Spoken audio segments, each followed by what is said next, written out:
Lars Eidinger, a guy who's never done Hollywood, sat in a casting session surrounded by 1,500 cameras, convinced he'd destroyed his shot at playing Brainiac.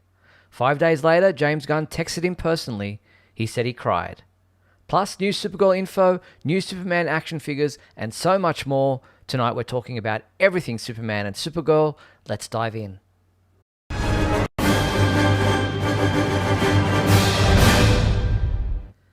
Hello everyone and welcome to Superman Homepage Live, brought to you by supermanhomepage.com, the #1 Superman fan site in the world.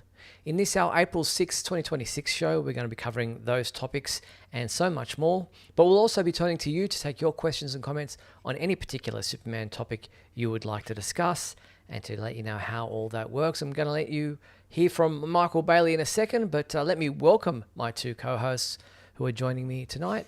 Michael Bailey. Hello, Michael. Hey. And Mark Lax. Hello, Mark. Hello, gentlemen. I hope you had both had a good Easter weekend. Not too many chocolate bunnies, as I believe you guys have mostly there in the US, where we in the UK seem to do chocolate eggs. But I've just been. We do have Cadbury eggs. Okay. Yeah, that are gross. They're chocolate eggs filled with like this viscous fluid, and in recent years it's like basically like normal candy like Reese's peanut butter cups and M&Ms and stuff like that all have like just rebrand themselves with pastel and jelly beans. Jelly beans are huge in Easter baskets. Okay, learn something new every day. Well, obviously we still have Easter bunnies as well, chocolate bunnies, but mostly Easter eggs. But there you go, differences between different countries and the way we celebrate certain holidays. But welcome to both of you tonight. You guys are on your Easter Monday. It's Tuesday here, Tuesday morning for me. So actually Tuesday afternoon, early afternoon. So we are going to power through tonight's episode and have so many things to get through.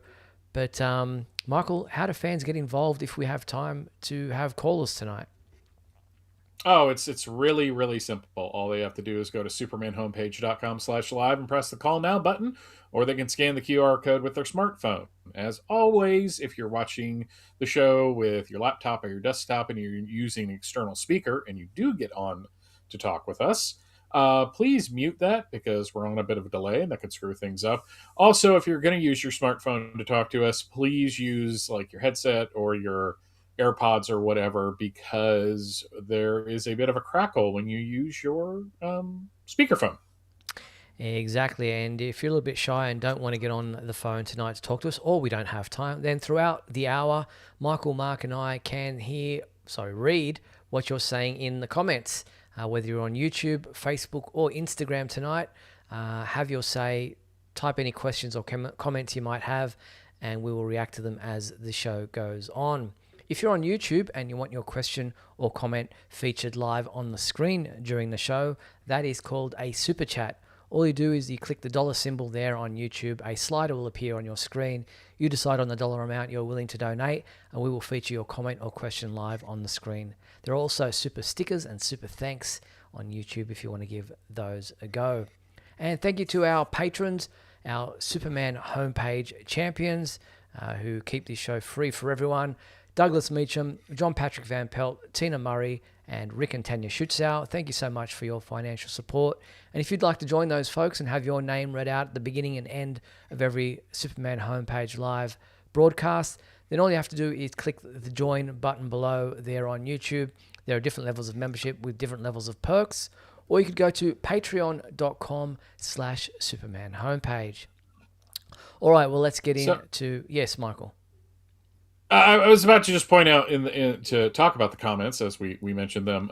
Casey Jones Melancholy did a bit of a typo, but I actually really like it. Jello Super Friends. Is that like Jello molds in the shape of Super Friends? I think that would be really awesome, actually. Little Batman Jello mold, little Superman Jello mold. Yes, I think the J and the H are right next to each other on the keyboard, so it was hello Super Friends. Yeah. But I like that. If you're going to do a typo, that's the way to do it. All right. Let's get into tonight's topics, and we'll just start with the Supergirl side of things. As we said last week, the trailer was about to drop right after our last week's show aired, and we're going to have a quick look at it. I'm going to not play it in full. We're going to kind of stop, start, and get your comments as we go along. So here is the Supergirl trailer as it was released. Hey, I was just touching base to see when you think you might be coming back. You know, I'm just worried that you're not going to find your stride here if you keep going off-world all the time, Kara. I'm worried you're not... So there we have Superman calling Kara on the intergalactic telephone of some type that is in her spaceship, wherever she is that she's taken off onto. She's not listening, or she's not taking the call because she's outside playing catch with Crypto in space somehow. I'm not sure how that works.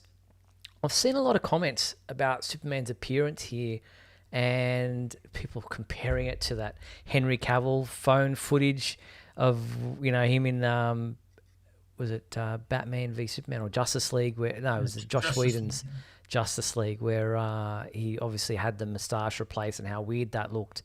But I don't see any problem with this. It's a screen in a ship that's old and breaking down. It's a phone call. He doesn't look that bad to me.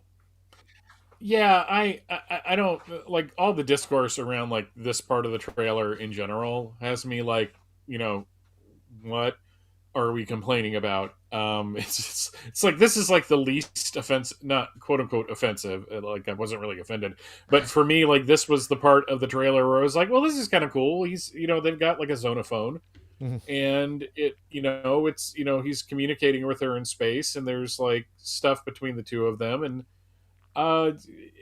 at no point did I think that there was bad CGI over his mustache. No, I mean, I just don't get it.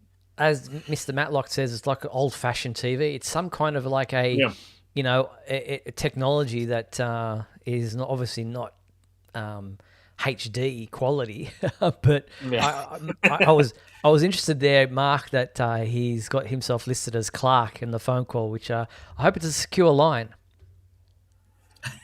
I hope so too. You don't know who might be in that ship at times. I don't know. Yeah, he looks fine to me. It didn't even hit my mind that there was anything wrong with it. Again, we're looking at some kind of old-fashioned device, and in this old rickety ship that she's in. So I wonder if she's out. I know she's out in space, so it's probably a dumb question, but I wonder if she could hear him. Yeah, I wonder. I'm sure she'll get the message at some point in time, but he's obviously concerned for her, and we continue with the message. You're gonna find your people. Yeah, well, that's the thing, Clark. I have no people. So obviously there she did get the message and played it back, and he says, I hope you find your people. I want you just to be around people that you like, or people, and she's like, I have no people. So she's already setting the tone here that she's very much a loner in this world and feels isolated and alienated, to not pun not intended.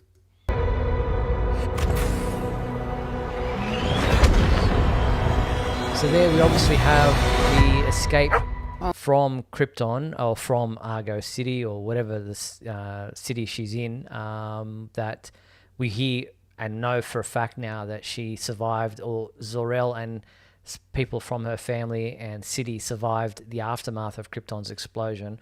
But obviously Zor-El then had to send her off in her own spaceship to survive what obviously is a cataclysmic event that the rest of them aren't going to survive. And she gets sent off, and we saw David Krumholtz there looking in on her as she's sent away.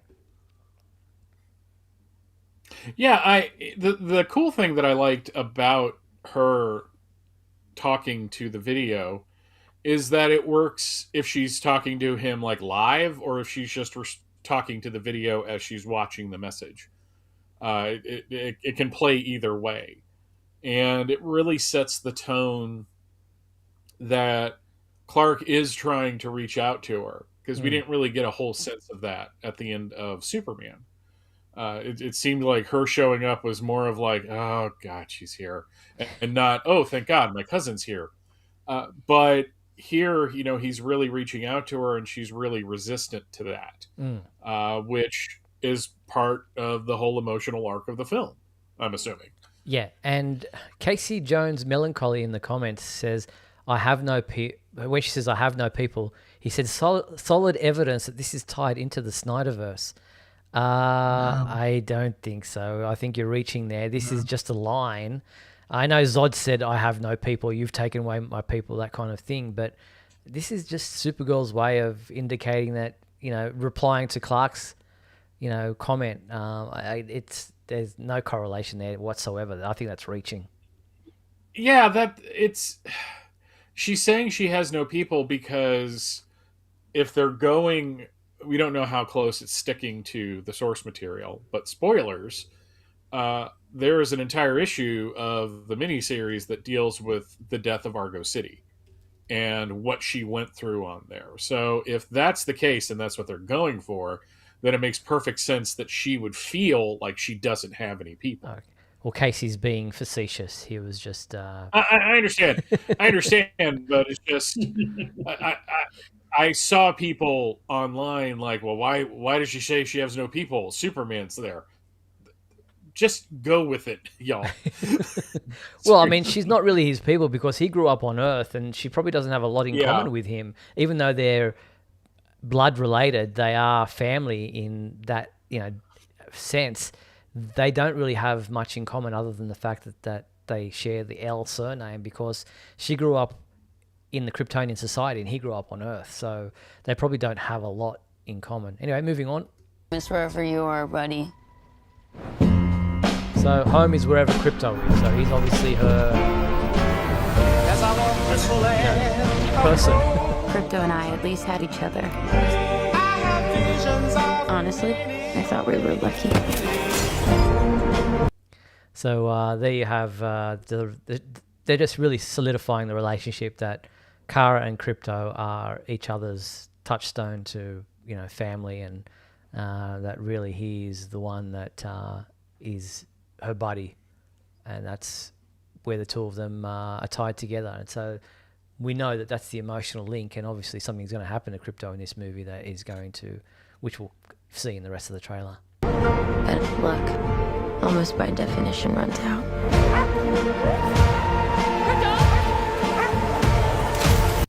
So there we have Krem of the Yellow Hills, and his I can't think what the name is. The group of they say it in this trailer anyway, but they come obviously to raid Supergirl's spaceship, and Krypto goes to protect their stuff and gets shot, not with a bullet of any kind, but some kind of a poison dart, I guess, a tranquilizer, something that's that they need an antidote for. And we hear that from Ruthie in a second, that the antidote is carried by these Krem and his people, and so they need to go hunting for them to find the antidote for Krypto to get better.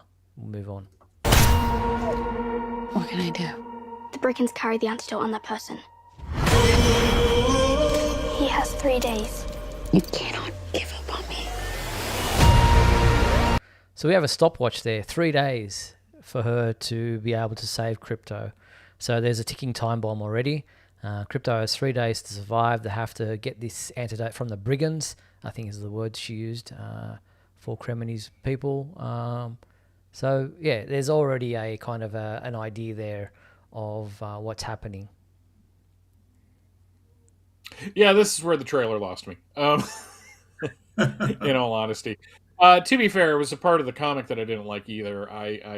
But I also have senior dogs, so I'm in a mental space right now of not wanting to see dogs in any kind of peril, which makes me think that what's missing from this film is obviously John Wick. Forget Lobo. We need John Wick to be the person coming on with her, and all you have to say is they shot my dog, and he's on board. Very good.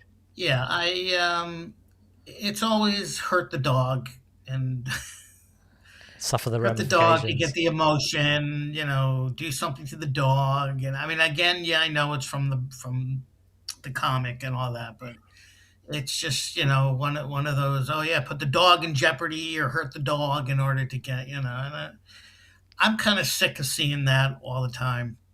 So, but I mean, I understand it's a plot point. So, I mean, it probably, it seems to direct the movie, considering they have 3 days and they have to find the antidote. So, but even so, I hate seeing that, especially to Crypto. Well, obviously they were on the Red Sun for that to have taken effect. It's crime of the Yellow Hills who murdered my innocent family.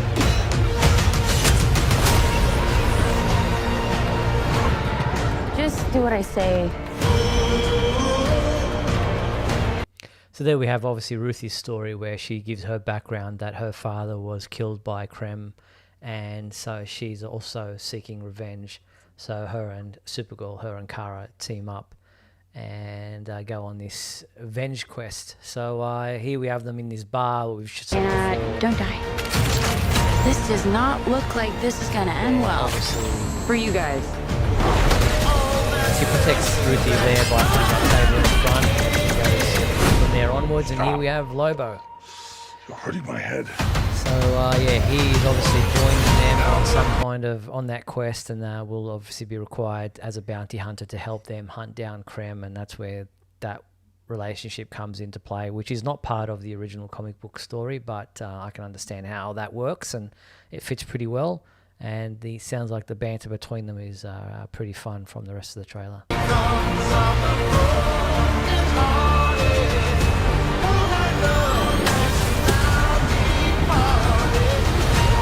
There we saw her heat vision, which was pretty cool looking. Yeah. Okay. Oh, I didn't know we had paused. You No. you kept like pausing for 2 seconds and then playing again. So I just assumed that was what was going on. I just wanted to put a bit of a break between some of the music that's being played, which is obviously that song "What Becomes of the Broken Hearted," which is a kind of fitting tune. Yeah, and we're one of the comparisons and obvious influences of the original comic is True Grit, the movie, both the original and the remake. And this is where that part of the plot is in. So you have what I'm interested in finding out is that in the original comic, Ruthie finds Supergirl in her quest to find a bounty hunter. But is Krem like something that happens before she meets Ruthie? And then it just now they're like on a parallel quest. Like it's not Supergirl's helping her out of any kind of like genuine, like I'm just going to help this person for the sake of helping her. But no, we both now are after the same person. Yeah, it'll be interesting what that where that comes in with the timeline of that, whether they are on the same quest or whether the hurting of Crypto comes as part of that quest. Mm-hmm. I just want to say one thing. I'm sure other people have said this, but it's just the look is very washed out. It's just a lot of these browns and I understand the reason for it. It's just, I don't know. It doesn't have a positive effect on me watching all that. Not that I wouldn't see the movie. I'm just saying it's the trailer itself is just very muddy. No, I understand that, That's and the word I can use. that may be the visual theme or the visual landscape that they're going with there for this part of the film. It may brighten up in some ways once she takes on the Supergirl costume, which we see later on. The reds and the blues pop later on, but Revenge. It won't take your pain away.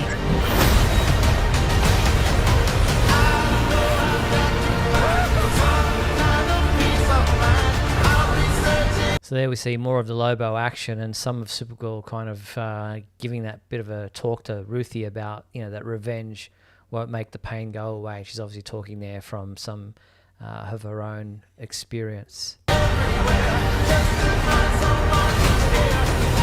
eyes are beautiful when you cry. lot of pain, a lot of suffering. There's no home without you, buddy.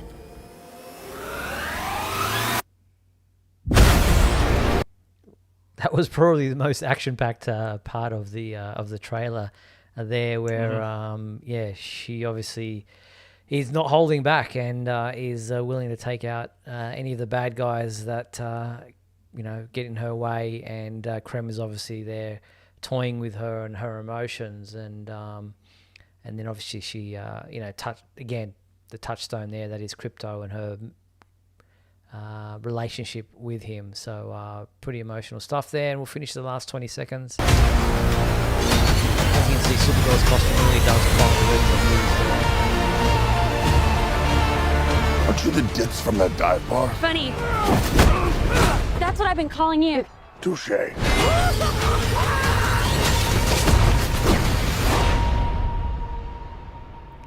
So there you have it. Aren't you the ditz from the dive bar? And she says, that's funny because that's exactly what I've been calling you. So you can already see the banter there between the two of them. So, overall, this was an interesting trailer. I understand some of the some of the people's concerns with it, and this is not Superman. This is definitely not Superman 2025. Supergirl is going to be a completely different film with a completely different feel, and I understand why, and I think that's probably a good distinction, although I understand some people's reservations about Supergirl not being the Supergirl that they recognize maybe from the Melissa Benoist type TV series or even the 1980s movie. This is a completely more jaded, more visceral take on the Supergirl character. Yeah, and the nice thing is that I know it's not for me, so I'm not upset by it. Like, even though I didn't care for it, it's not like the old days where I'd feel some kind of righteous indignation about it, because that's just where I am. The two thoughts I had over the weekend as I was kind of digesting this thing is, one, I'm really going to be interested in what people who are not familiar with Supergirl are going to think of this, because it is a very specific take, and I think the less you know, the more likely you are to accept it. And the other thing is, to all the people online right now talking about how, it will never replace Melissa Benoist, I remember y'all when that show was on. And y'all weren't exactly positive and were constantly smack talking it. So don't rewrite history that we were eating so well in 2015, because y'all had problems with it for the entire 6 years. So you're not going to, this isn't your vindication tour. So you just need to stop. Fair point. We're just dealing in a whole different world here, again, I mean, Supergirl, since the actual Supergirl was reintroduced in Superman Batman, has been on a very interesting journey, considering what she went through before the New 52 and during the New 52, and then Rebirth, and then because they're using this story specifically, I'm sure that they're obviously taking bits, elements and bits of the rest of her more recent history, but we're just dealing with a totally different Supergirl here. And I think, I don't know. I don't know how I feel. I mean, does it look entertaining? It looks entertaining. I just don't know. I mean, I'm figuring in the end, she's still going to be her own person. I think she's not going to be like Clark. I don't think if everyone figures at the end of the movie she's going to be just like him, I don't think that's going to happen. But I think I think maybe she'll come to terms with certain things and be able to deal with certain things better and not have to constantly go off world to get drunk and party all the time. Hopefully, hopefully it'll at least come to that. But then again, I don't know. We don't know exactly where everything is going. So we which don't know is exactly where this movie's going to go and the character's going to go. which is probably As far as the a trailer, good thing. it's fine. Yeah, but It's yeah, that's fine. it. This could be an emotional journey. This could be her journey of redemption or of self discovery, and she may not be the Supergirl that you know and love throughout this film, and may end up being that at the end, like you said, Mark. May not. She's not a Superman clone, and they say as much in a behind-the-scenes video that was released, which I'll play a little bit of here, where they go to great lengths to say that she is her own person. Have a look behind the scenes.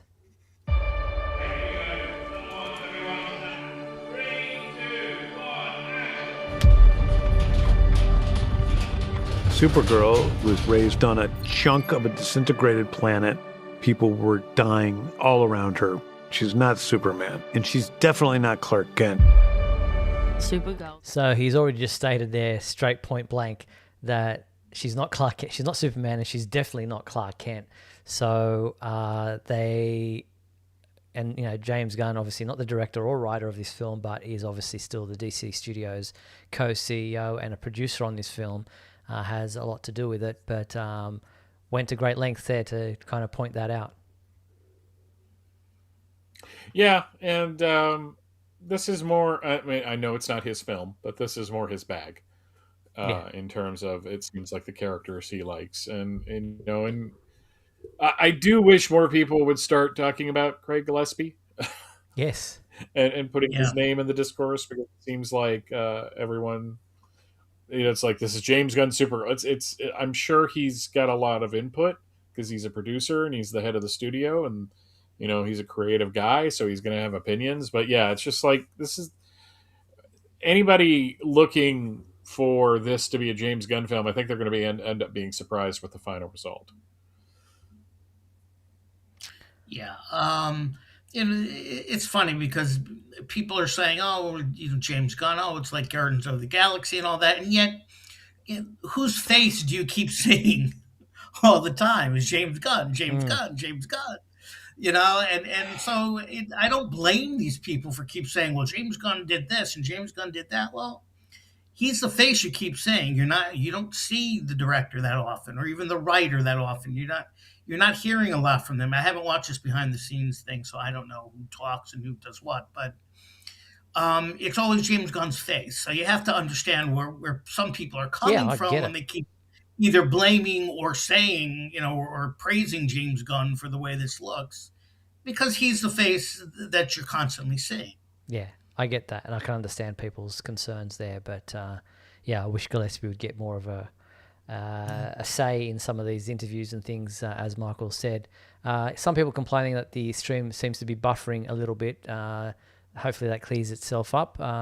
Things are still progressing on our side of things. It's usually on our side of things where one of us is having issues, but we apologize if that is what's happening at the moment. All right, you can watch that full video on our website from the behind the scenes and the full trailer as well. Millie Alcock participated in an interview with Vanity Fair, a photo shoot and such, where she had quite a few other things to say about the Supergirl film. She talks about deliberately not seeking advice from previous actresses who played the role, remains unfazed by criticism of the superhero genre from filmmakers like Martin Scorsese and Ridley Scott. She said something along the lines of not seeking out the advice of other actresses who have played Supergirl, saying, look, it's not like we have a blood bond. They've played the role before. They've got their own lives. It is what it is, kind of thing. She's, seeking to go, blaze her own course. Yeah, it just struck me as both, the attempt to try to drum up engagement because you have a clickbait headline that, it's just like, she's not talking to other Supergirls. And it just seems like, once again, we're trying to pit women against each other by suggesting there's a feud where none is. And Seth Happens, I saw the comment about American Alien. I'm not going to forget that. I see you, sir. And yeah. It's moving on. Yeah, so I mean, there's no it's not necessary, especially if you're playing a different version of the character to what others have done, to seek out the advice of the other actors. And we've seen other Superman actors say, "Look, I purposely have not looked at any of the other versions that have come before me because I want to do my own thing, and I don't want to be necessarily persuaded or taken down a path that is not necessarily relative to my character." I mean, let's compare this to, there was no negative commentation or clickbait articles when Tyler Hoechlin said that he hadn't watched any Superman before that. So why are we doing it here? Exactly. Mm-hmm. Yeah. All right. That's Vanity Fair. If you want to check out that full article, it's available. And DC Shop have launched a whole series of Supergirl movie merchandise. If you're keen to pick some up, this is what's available. They've got an embroidered dad hat. They've got a distressed sweatshirt, a neon holographic sticker, a Be Tough, Good, Be Good mug, and a neon t-shirt. They're really leaning heavily into the alien languages that are being obviously portrayed and are a focus of the Supergirl movie, using a particular font and alien-looking text to really, use the imagery on these merchandise items. Yeah, I mean, and it's got a different flavor than the Superman stuff we got last year, which is kind of nice. Yeah, they're playing on that whole neon thing, which is like the bar, like it's like a bar sign that is obviously part of who Supergirl is in this film. But shop.dc.com if you're interested in purchasing some of the Supergirl merchandise that is available for this film from DC themselves. All right, we are at the halfway mark of tonight's show. We're going to play a quick message, some quick messages, and then come back on the flip side to talk about Lars Eidinger's transformation into Brainiac and his whole process that he had to go through to win the role, and how he felt once he was confirmed as Brainiac for Man of Tomorrow. We'll be back right after these messages. Don't go anywhere. Here we go.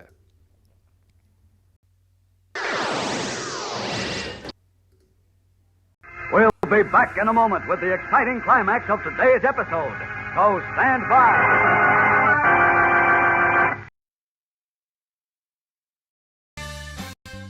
If you're enjoying Superman Homepage Live, then please like and share this video with your family and friends. Also, if you'd like to subscribe to our YouTube channel, then you can click on the bell to receive notifications whenever we post a new video. You can also join our YouTube membership program. Just click the join button below. Or you can become a patron and support our website by going to patreon.com/Superman Homepage.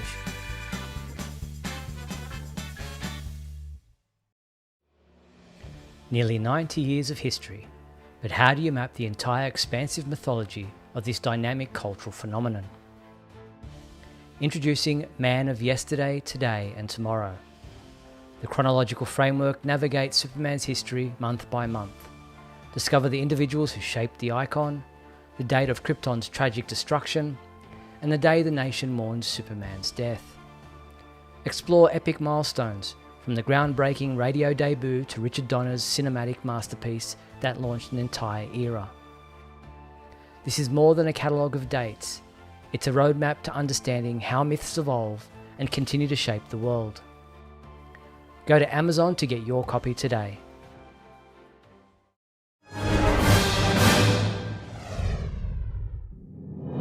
Look, up in the sky. It's a bird. It's a plane. No, it's SupermanHomepage.com, the #1 Superman fan site in the world. SupermanHomepage.com, covering the world of Superman from the 1930s to today. News, reviews, rumors, and reports. SupermanHomepage.com for all your Superman comics, TV shows, movies, cartoons, radio shows, and more. Everything you ever wanted to know about the Man of Steel and more. SupermanHomepage.com. Thanks, Superman Homepage, for all the support over the years. I really appreciate it. I'm Matt Bomer. I'm the voice of Superman in Superman Unbound, and this is the Superman Homepage. Right here on Superman Homepage. SupermanHomepage.com? All right. Hey, this is Christopher Gorham. You're on the Superman Homepage. Hey, this is Sam Witwer, and you're watching Superman Homepage. DC. Comics. Incredible. Action. Astonishing. Adventure. The coolest heroes. The bravest heroines. And the most outrageous villains. Too tough for TV. In the universe. DC Comics. Read them and love them.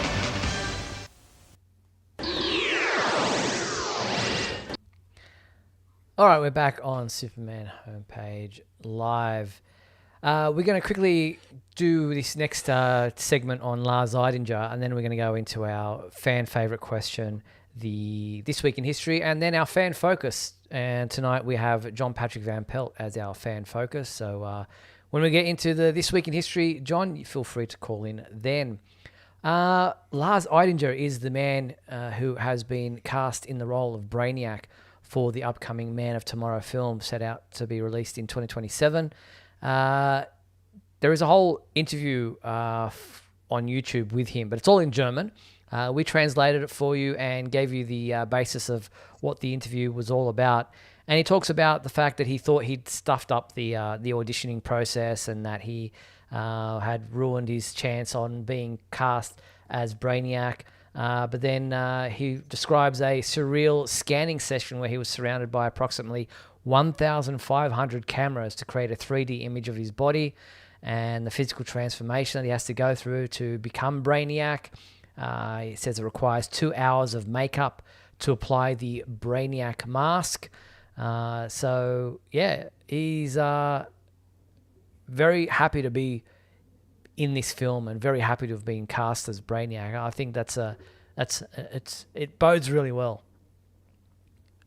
It's got to be weird, like just standing there while a bunch of cameras scan every inch of you so that they can create a digital version of you. I mean, it's just there's got to be like a existential crisis going on there. I imagine that would be strange, having your whole body scanned in a 3D process and feeling very vulnerable while they do that. They're obviously going all in on this with if you got 1,500 cameras and scanning you, every bit of you to create this creation, this alien or whatever, alien. It should be, I'm really looking forward to what he's going to look like. I'm really looking forward to what he's, what their final decision on, his look is going to be. Yeah. Well, here's a little bit of that interview just so to give you an idea of how he talks and what he looks like. Wird dann schon gesagt, worum es geht, oder erstmal nur unverbindlich? Doch, es geht um Superman, haben Sie gesagt, ja. Aber auch für welche Rolle Sie dich anfragen wollen? Nee, noch gar nicht. I heard Superman in there. I don't know the rest of it, but really keen to see how he portrays the character. All right. It's. I think that's what I'm looking forward to most as well. Just the first look at Brainiac. All right. There was some, before we move on, some concept art that was released for James Gunn's 2025 Superman film that was never used. It kind of shows how they might have done the Jor-El and Lara visuals, behind crystal type of things or within the crystals. But obviously they went with a different type of style of more of that hologram look. But there they have baby Kal-El in their hand. So this was some concept art shared by Victor J. Martinez of some early designs. I'm kind of glad, I think others said the same thing, that they didn't show Jor-El with the S symbol in some ways. I don't know how I feel about the S coming from Krypton in that way or not, but it's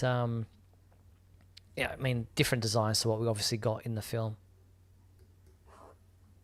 Yeah, interesting them leaning into the crystal thing, and I'm kind of glad they didn't go there, that it was more just a hologram.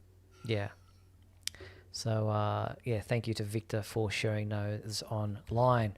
All right, let's move into our fan favorite segment of tonight's show, and quite a few responses this week.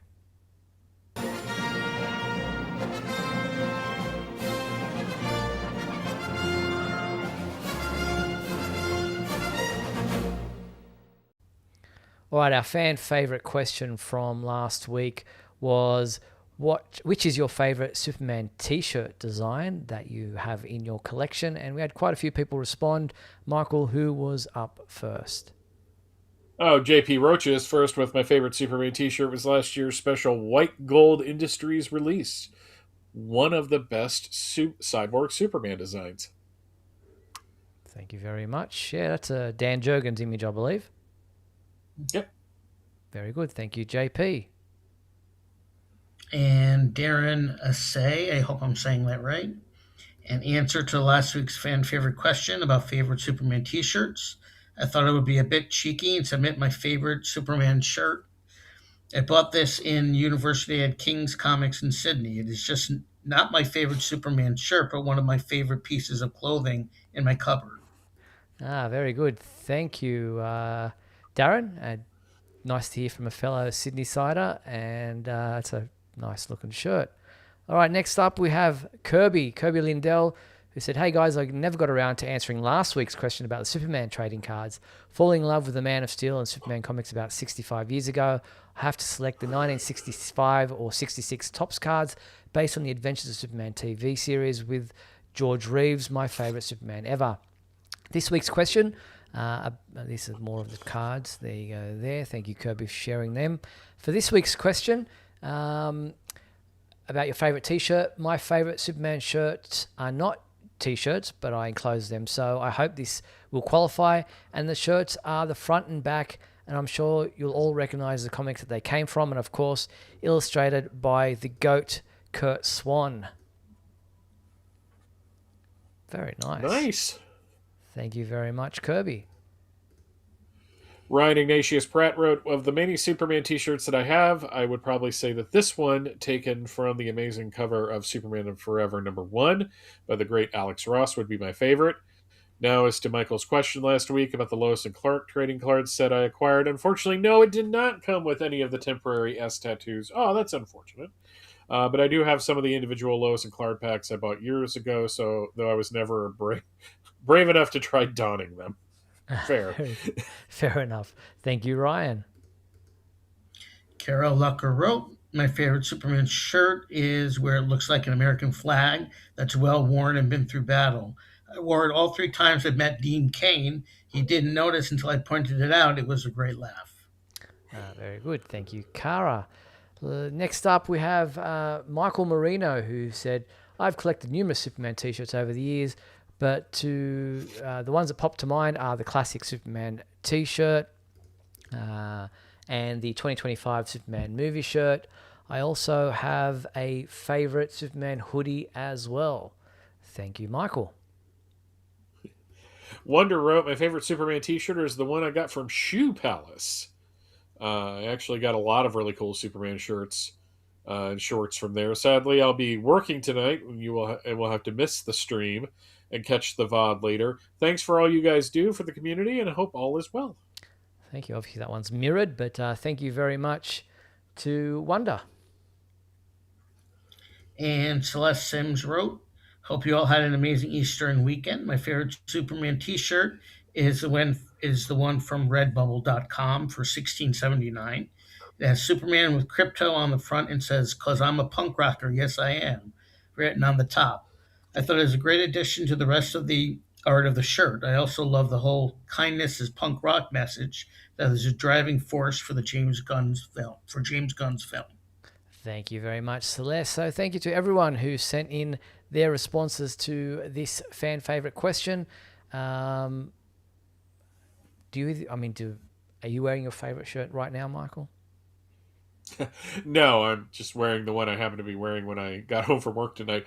No, my favorite shirt I don't have anymore. It was the original Weeping S shirt that came out after the death of Superman. I literally wore that thing to pieces.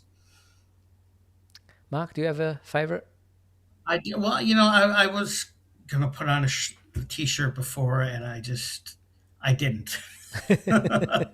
But I say favorite. That classic S to me is just the best.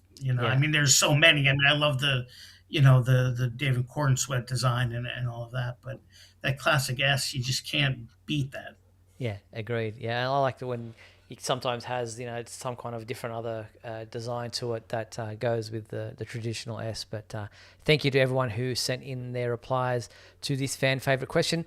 Our new fan favorite question for this week, I think it may be one we've done back in the day. Which is your favorite Superman desktop wallpaper? May have changed in recent times. Desktop wallpapers were a big thing when you had different themes that you could do for your computer, and you could change your icons and everything. But have you got a favorite desktop wallpaper? We'll do a iPhone or phone wallpaper coming up, but for this week, desktop wallpaper. So for your computer, your laptop, your notebook, whatever it might be, what is your favorite Superman wallpaper for that? Send the answers to this question to our email address, which is info@supermanhomepage.com, and we will show those when we return to this segment next week. All right, moving on to This Week in History with Michael Bailey. Come with me now, my son, as we break through the bars of your earthly confinement, traveling through time and space. All right, we're going to 1956 to start this week in history. This week with Superboy number 49 with the Metallo of Krypton, but not the Metallo you might think, because it's not the Metallo you might think. Jumping ahead to 1966, we have Superboy number 130. Michael's favorite. Super Baby. Yeah, I was about to say it's a Super Baby cover, so I feel like I'm being trolled. From 70 years ago, but really I'm not. 1976, we have Justice League of America number 132, which doesn't have Superman on the cover in any kind of prominent way, but he's in the story. Also, we had Superman number 301, which was a Jerry Conway, Jose Luis Garcia Lopez, praise be his name story, where Superman fights Solomon Grundy. I don't know why I did that. Well, I know I did the voice because it's fun. 1986, we have Superman number 421. 421, that is 2 issues away from the end of the Bronze Age. And it's trapped in Imp TV. I wonder what that means. 1996, we have Adventures of Superman number 535, which is a follow-up to The Breakup, where Superman goes to Smallville to sulk, while Lex Luthor starts whining and dying the Contessa. We also had Supergirl Annual number 1, which is part of the Legends of the Dead Earth themed annuals from that summer. And boy, I can't think of any of those that I really care for, like in any kind of significant way. It was not the best summer for that. 2006, we have Infinite Crisis number 6. That has, I believe, the death of a certain character who came back just a couple years later because comics. We also have in 2016, jumping ahead, we have Injustice, Gods Among Us, Year 5, number 7, which is just a mouthful. We also have Justice League Darkseid War Special number 1. I can't remember if Superman's in that, but I wanted to throw it in there just in case. It seems more of a Wonder Woman type thing. We have Superman 51, which is the start of the death of the New 52 Superman. I'm just kind of fascinated by that. This is 10 years ago now. Yeah, crazy. And we also have Superman, The Coming of the Superman number 3. Again, a terrible title for a series. In the real world, Cameron Cuff, I hope I'm pronouncing that right, was born in 1993. He was Jor-El on Krypton. Cue everyone saying how much... Sig-El, excuse me. Same difference. Not really. But cue everyone saying that Krypton was canceled too early. Speaking of this is why I said Jor-El, because on April 7th, Russell Crowe was born in 1964. Steve's best friend, Russell Crowe. They hang out they go to the Rabbitohs games. Rugby game. Yeah, all the time. April 8th, both Jack O'Halloran, who is non in the Superman films, was born in 1943, and John Schneider, who was Jonathan Kent in Smallville, and that's a smoky picture that Steve chose Mm. for that one, born in 1960.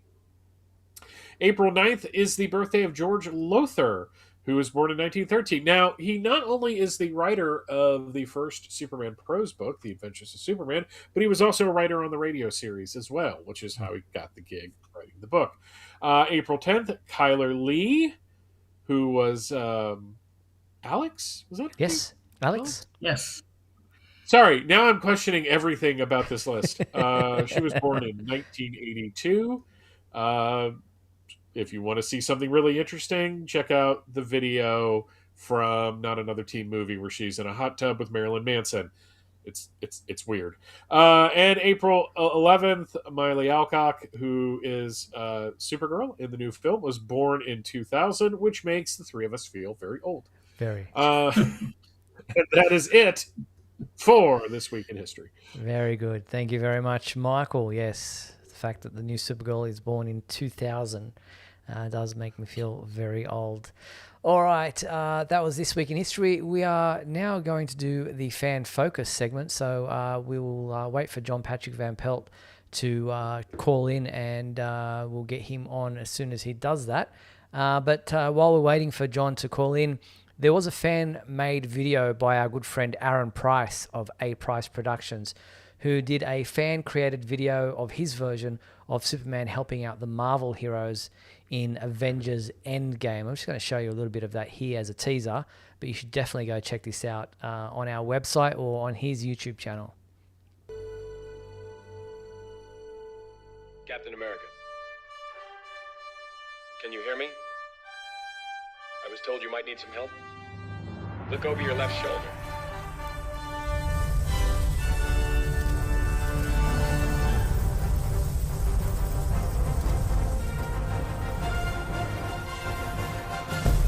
So yeah, you should go check that out. The full video is up on our website if you want to check it out. Aaron does a great job with all his different composites, and used a little bit of AI to help him here, but he explains all that in the comments, in the description of his video if you want to check that out. Still waiting for John Patrick Van Pelt to call in and be our fan focus for this week. Hopefully he does that shortly. Otherwise, we might have to bump him on to next week. I know he had quite a few family and friends tuning in to see him this week, but just waiting for him to make the call. All right, if you are headed to Metropolis, Illinois for the Superman celebration this year, then you're in luck because there are some great celebrities so far announced. Two of those being, just getting the images up here. Not that one. There we go. Oops, not Millie. That would be a massive coup. Yeah, that'd be a coup. If they got Millie. So. No, they've got Tim Daly. It'd be a riot. Who was obviously the voice of Superman from Superman the Animated Series and many others, and Neva Howell, who played Ma Kent in the 2025 Superman film and who's been a guest on our show. We did an interview with her, which was a great time. But Neva and Tim are celebrity guests at the Superman celebration in Metropolis, Illinois, which will take place June 11, 12, and 13. They will be there 12 and 13, so those 2 days. So make sure you head to supermancelebration.net for any further details about the Superman celebration. All right, we've got John calling in right now, so I'm going to move over to our interview window and assign him to the guest window right there. Welcome, John. How are you? Good. It's been a while since we've spoken, Steve. Yes, it has, but welcome to the show. Thank you so much for being on tonight. I guess the first question is, how did you first become a Superman fan, and do you remember how it all began? Well, actually, I guess it all started back when we had Lois and Clark, The New Adventures of Superman, on ABC, along with the Christopher Reeve films. Very cool. Michael, up next. Why do you think Superman continues to be important to you all these years later? Growing up, as I probably have told this to Steve before, I dealt with type 1 diabetes for about 35 years. And all these years later, instead of my doctors calling it a seizure, they call it's my version of kryptonite, which is somehow related to the Man of Steel. Very cool. Mark, you're next up. What's your most cherished collectible and or memory of Superman?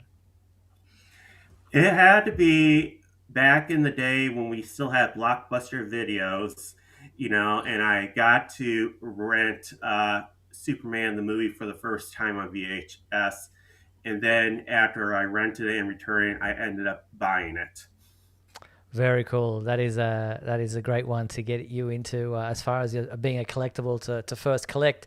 So what does your family think of your fascination with Superman? How do they support it or approve of it? I see you've got some things on the wall in the background there. What does your family make of all this? I actually, a couple of my cousins who I've, done this show in Florida and everything, I apparently have given some of my generity of, because they're into Star Wars, and now they kind of know what the Superman legacy is of the series, as well as the cousin that comes twice a year to our town, who's on my dad's side, and of course, he is anxious to see the new Supergirl film.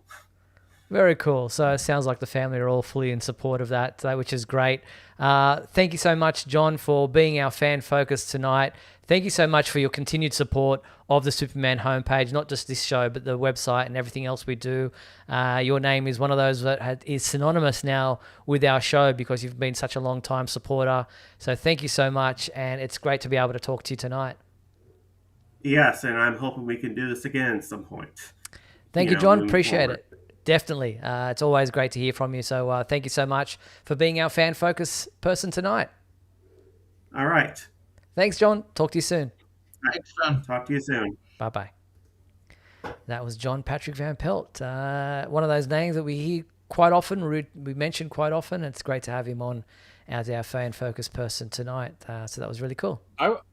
I was just glad that we could finally ask him questions because he's always got questions for us. So it's nice to be able to turn the tables like that. Yes, exactly. It's always nice to be able to put a face to a name and to be able to hear the stories. So look, if you're out there and you're a regular listener of this show or even just a part-time listener and you want to have your turn in the 15 seconds of fame, as they say, where you can come on and be our fan focus, then we're only too happy to hear from you. Send an email to info@supermanhomepage.com and we will try to schedule you to be one of those people who, just like John did, to talk to us about your Superman fandom and your love of the Man of Steel, and to talk to us about your bit of backstory, your origin story, if you like, so that we can have you on here and find out more about you. So we're only too happy to hear from people to be part of our show in the next couple of weeks. All right, we are wrapping things up as we head towards the end of tonight's episode. There's plenty of merchandise happening for the new movie and Superman in general. I just want to give you a quick look at some merchandise that's out and about there at the moment. There are hip pop cans. There is McFarlane toys, action figures with different characters, and items. There are Funko Pops for Supergirl. I'm not sure who Cedric is, but that's Cedric there in the bottom corner. We have Funko Pops for all of those and Space Hogs and what have you. There's also a Sideshow Collectibles Crypto that goes along with the Superman statue that they had released not that long ago. Mattel have got their kids line of action figures that has a new Superman Heat Vision version with accessories. So there's heaps to sink your teeth into when it comes to the Man of Steel and Supergirl that are all available on our website. If you want to check those out, the links are there for pre-orders. So make sure you check them all out. All right, well, that's it for tonight's show. Before we sign off, I want to thank my two co-hosts, Michael Bailey. Thank you, Michael. Oh, pleasure as always, Steve. And Mark Lax. Thank you, Mark. Thank you, gentlemen. Don't forget, if you missed out on part of tonight's show, the full episode will be available both on our YouTube channel and on our website. Thank you to our sponsors and patrons, Douglas Meacham, John Patrick Van Pelt, Tina Murray, Rick and Tanya Schutzau. And you can join those people as sponsors just by clicking the join button there on YouTube. We'll be back next week on Monday, April 13th at 7:30 p.m. Pacific Time for another edition of Superman Homepage Live. Look forward to talking to you then. Until then, be sure to check out supermanhomepage.com for all your daily news updates on everything surrounding the Man of Steel.